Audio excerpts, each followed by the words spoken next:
Hi guys, so recently I showed you part of a report Byline TV produced where they went to Port Talbot in Wales and interviewed former politicians in the area and workers of the steel industry about Tata's decision to close 2 blast furnaces. Caolan, who produced the documentary and interviewed people there, explained how voters in the Welsh town backed Brexit in 2016 and how they are now regretting their decision and feel betrayed by Brexiteers. Richard Tice, the leader of Reform UK, claimed that he spoke to workers at the steel plant and they told him a different story. Have a listen to this exchange. This morning to you, Richard. Christo, a very good morning to you. I just had to call this morning because I've never heard such complete and utter tosh by any of your commentators about this very important issue.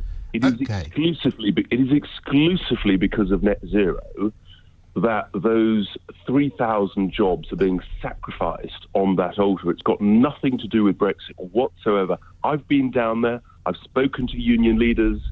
I've said that I should present 2,000 workers down there. What they're doing, which Caolan seems to have completely failed to explain to your wonderful listeners, what they're doing is they are closing the 2 blast furnaces.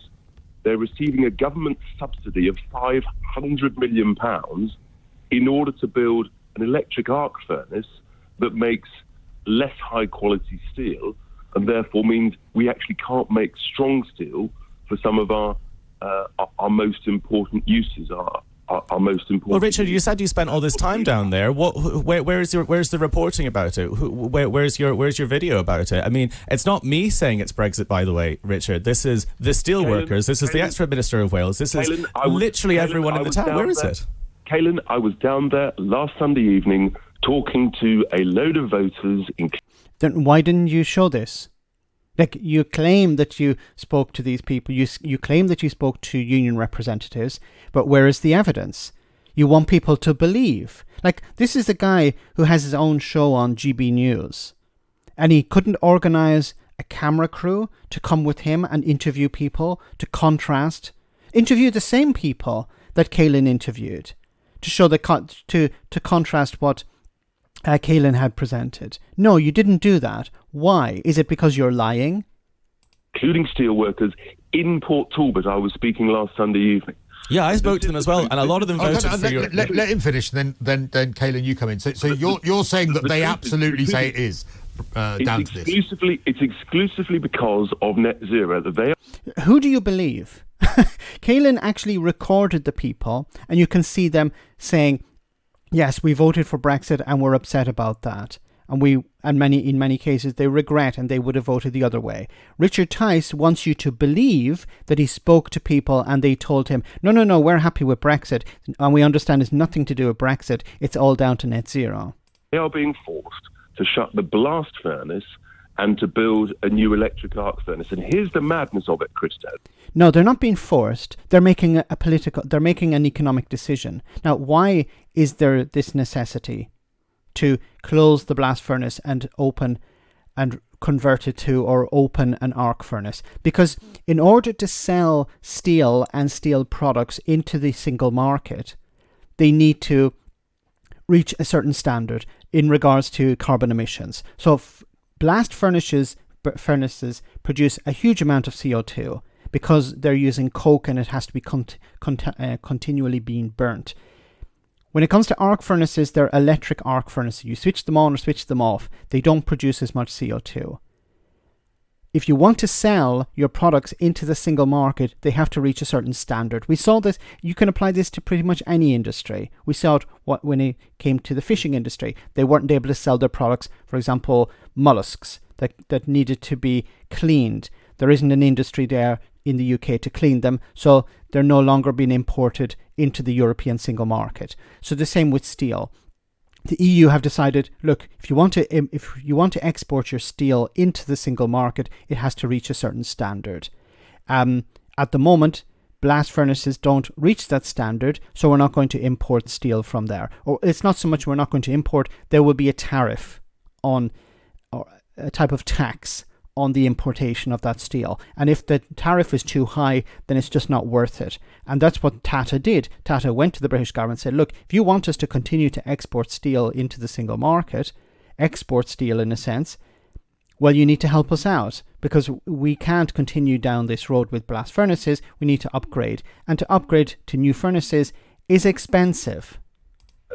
In Asia, all of the steel generating capacity that is being built at the moment is being built exclusively with blast furnaces. And is that steel being exported? Is it being exported into the single market? Probably not. See, one thing is, well, Asia is producing lots of steel and yes, that's irrelevant to this discussion. It's completely irrelevant because the UK is not selling its steel to Asia. It's not selling its steel around the world. It's trying to sell the steel into the single market. And if you're trying to sell into the single market and the single market have a particular standard, you have to respect that standard. Now, this is a consequence of Brexit. You can't get around the problem of Brexit here. The UK is no longer a member of the single market. It wants to sell products into the single market. It has to match the EU standards. You don't want to follow those standards, then don't sell into the EU single market. But if you don't, then where are you going to sell it? Not with electric arc furnaces. All right, Richard. Because blast furnaces make stronger steel. I understand that, but what about Caolan's point? Why are people like the former First Minister of Wales, the workers themselves in the steelworks, saying, look, let me finish my question. Let me finish my question. That they are saying it is absolutely down to Brexit. We are less competitive. We haven't had the investment from the government because of Brexit, and that this is the reason why. Why are they saying that if it's nothing to do with Brexit? The former First Minister of Wales was a massive Ramona. The steel... That's your answer. It's nothing to do with the single market. It's nothing to do with standards. It's nothing to do with the carbon emissions. It's all down to, well, the former minister was a Ramona. That's all he has. You have to believe. See, this is... He doesn't want you to look at the evidence. He wants you to believe that Richard Tice understands what's going on. Workers themselves, most of those voted Brexit, and they are not saying that. They're saying it's because of net zero. Richard, did you watch the report I put out? Let him finish his answer. They are absolutely fuming mad at this unnecessary destruction of jobs. And for Caolan to sit there and to... Arc furnaces, require fewer staff. So, of course, there's going to be a reduction in the workers.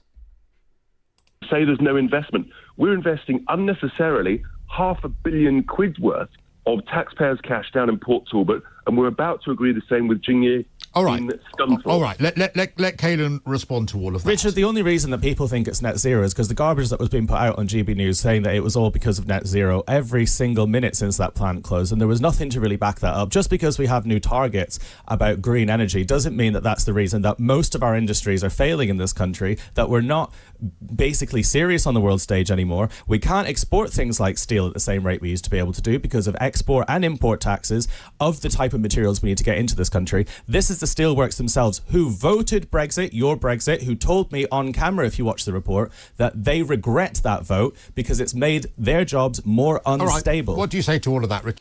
Of course, Richard Tice comes back and says, it's nothing to do with Brexit. It's all down to net zero. So he wants you to believe it's net zero, when in reality, as we pointed out, it's because of Brexit. If you want to export into the single market and the single market have particular standards, it's nothing to do, in a sense, net zero, because the EU wants to reduce carbon emissions. But if the EU sets the standard, be it quality, be it worker protections, be it carbon emissions, if you want to continue to sell into that market, you have to respect that. Now, what Richard Tice wants people to believe, it's nothing to do with that. It's to do with the British government's decision to follow net zero. And it seems to be this is the new grift. I don't know, is it because Reform UK or people linked to Reform UK are getting money over this? Is it from the fossil fuel industry? We need to continue to push this idea that net zero is a disaster for Britain. This is the plan, is it? Because it seems to be, because what they're doing is they're not talking about Brexit anymore, they're talking about net zero.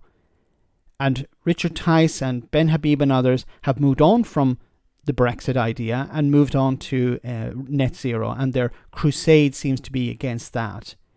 Why? Once again, this has everything to do with Brexit, because if you want to sell into the single market, you need to respect the single market standards. I'll leave a link in the description of this video to the full interview. It's quite interesting. It goes on for almost 10 minutes. But let me know in the comment section, guys, what do you think. As always, your comments are greatly appreciated. Thanks a lot.